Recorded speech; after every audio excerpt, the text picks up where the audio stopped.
নমস্কার, আমি SMS বাবু news বাংলার পত্রিকা আজ মুখ্যমন্ত্রী মমতা ব্যানার্জি, অভিষেক ব্যানার্জি পরিচালনায় যে আজ এই সারা পশ্চিমবঙ্গ বাংলা রাজ্যে যে আজ রাখি বন্ধন উৎসব, এই রাখি বন্ধন উৎসবে এখানে কারা কারা আসছে, সেটা পাটুলি সুব্রত মন্ডল অফিসের সামনে যে রাখি বন্ধন উৎসব হচ্ছে, এই রাখি বন্ধন উৎসবে কারা কারা আসছে, কারা কী করছে, কারা রাখি বাঁধছে, এই নিয়ে আমি আপনাদের কাছে অবশ্যই। রাখি বন্ধন উৎসব চলছে আপনার এখানে, সাধারণ মানুষের উদ্দেশ্যে কি বার্তা দেবেন, সম্প্রীতির কি বার্তা দেবেন? সাধারণ মানুষকে আমরা সবসময় সাধারণ মানুষের পাশে থাকতে চাই। সাধারণ মানুষকে যেভাবে বেনাগরিক বানাতে চাইছি, আমরা সাধারণ মানুষকে শুধু সতর্ক করব যে আপনাদের যদি কোনো রকমের কোনো ভোট থেকে নাম কেটে যায়, চক্রান্ত করে যদি নাম বাদ দেয়, আমাদের কাছে আসবেন, আমরা আপনাদের সঙ্গে আছি। এই রাখি বন্ধন উৎসব থেকেই আজকে থেকেই শপথ হচ্ছে, যাদের ভোট নিয়ে প্রধানমন্ত্রী হয়ে আজকে তাদেরকেই বেনাগরিক বানাতে চাইছি। আমরা সাধারণ মানুষের কাছে সবসময় সব রকম ভাবেই আছি। লোকসভায় তৃণমূলের নতুন বিরোধী দলনেতা এলেন, অভিষেক বন্দ্যোপাধ্যায়। এই যে বেনাগরিকত্বের কথা আপনি বলছেন, এই আন্দোলনের ঝাঁজ কতটা বাড়বে বলে আপনার মনে হয়? দেখুন, আমাদের নেতা অভিষেক বন্দ্যোপাধ্যায়, আমি প্রথম থেকেই অভিষেক বন্দ্যোপাধ্যায়ের সঙ্গে যুবা থেকে আমি অভিষেক বন্দ্যোপাধ্যায় অনেক কাছ থেকেই রাজনীতি করি। আমি আন্দোলনের ঝাঁজটা জানি। আমাদের নেতা দেখেছেন ত্রিপুরাতে আন্দোলন করেছে। আমাদের নেতা আজকে দলনেতা হয়েছে, তার জন্য আমরা অত্যন্ত খুশি। এবং আপনারা দেখতে থাকুন যে ঝাঁজটা কতদূর যায়।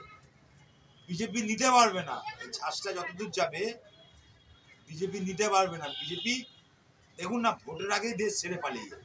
এই যে পরিযায়ী শ্রমিকদের উপরে ভিন রাজ্যে অত্যাচার হচ্ছে, কি বলবেন আপনি? দেখুন, পরিযায়ী শ্রমিক উপর অত্যাচার করছে বিভিন্ন রাজ্যের শ্রমিকরা, কিন্তু আমাদের রাজ্যে থাকে তো বিভিন্ন রাজ্যের পরিযায়ী শ্রমিকরা কিন্তু আমাদের রাজ্যে কাজ করতে আসে।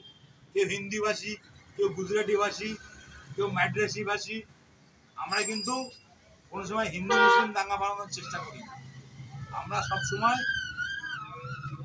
সাধারণ মানুষ যারা শ্রমিক, তাদেরকে শ্রমিকের মতন দেখি। আপনারা দেখুন দিল্লিতে বা অন্য অন্য রাজ্যে যেখানে আমাদের রাজ্যের বাঙালি পরিযায়ী শ্রমিকরা গেছে, বাংলা কথা বলছে, তাদের বিভিন্ন রকমের তাদেরকে উলঙ্গ করে মারা হচ্ছে। ফ্যামিলি স্বামী স্ত্রী দুজনে কাজে গেছে, তাদেরকে বিভিন্ন ধরনের ট্যাকেল করা হচ্ছে। স্বামীর সামনে স্ত্রীকে উলঙ্গ করে অপমান করা হচ্ছে, ধর্ষণ করা হচ্ছে। টিভির মাধ্যমে, ফেসবুকের মাধ্যমে আমরা দেখতে পাচ্ছি। আর এখানে এসে বড় বড় লেকচার মারছে যে বাঙালি বাঁচাও, ভোটের সময় তপশালী বাঁচাও, ভোটের সময় আদিবাসী বাঁচাও।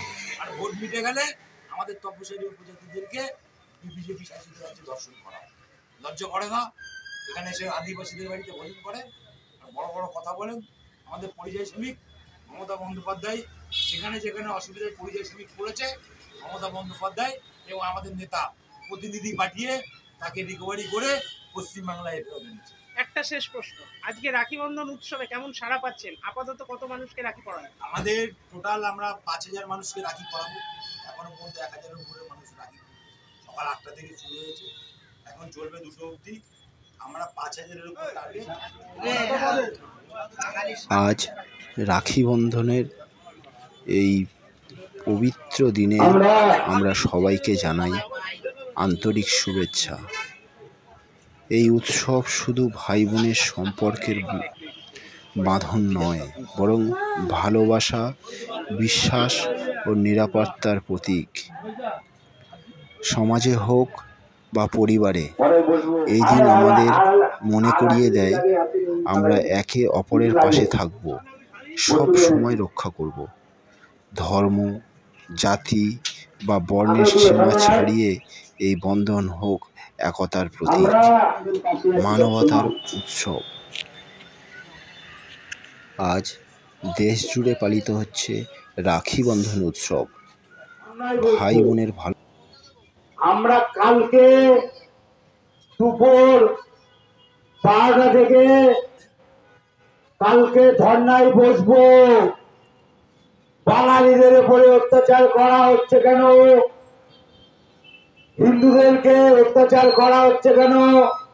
বাংলা ভাষা বললে বাংলায় বাংলাদেশি বানানো হচ্ছে কেন? বাংলা ভাষাকে বাংলাদেশি বলা হচ্ছে কেন? তারই প্রতিবাদে আমরা কালকে গান্ধী মূর্তির প্রদেশে ধর্ণা শুরু করব। যতদিন বিজেপি তুমি চক্রান্ত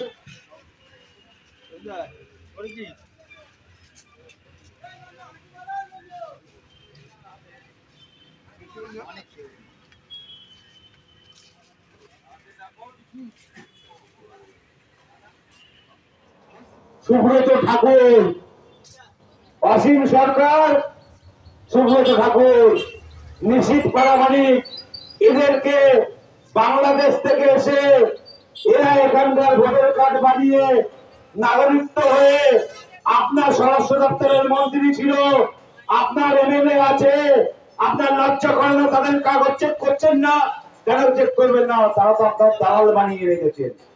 আর তৃণমূল কংগ্রেসের কর্মীরা তৃণমূল কংগ্রেস করলে সে রোহিঙ্গা। সুরেন্দ্রবাবু আসুন, ওয়েলকাম জানাচ্ছি, ওয়েলকাম জানাচ্ছি। আপনাকে কে কোথায় কি করেছে আমি জানি না, পাটুলিতে ঢুকে দেখবেন আপনার পরিণাম কি হবে। চ্যালেঞ্জ করে বলছি মাইকে, আপনার যদি দম থাকে, আপনাদের কর্মীরা যদি এখানে থাকে, তাকে বলুন শুভেন্দু অধিকারীকে পাটুলি থেকে একটা র্যালি বের করতে।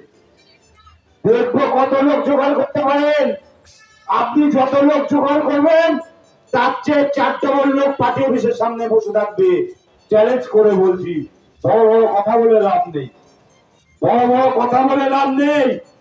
মানুষের পাশে থাকুন।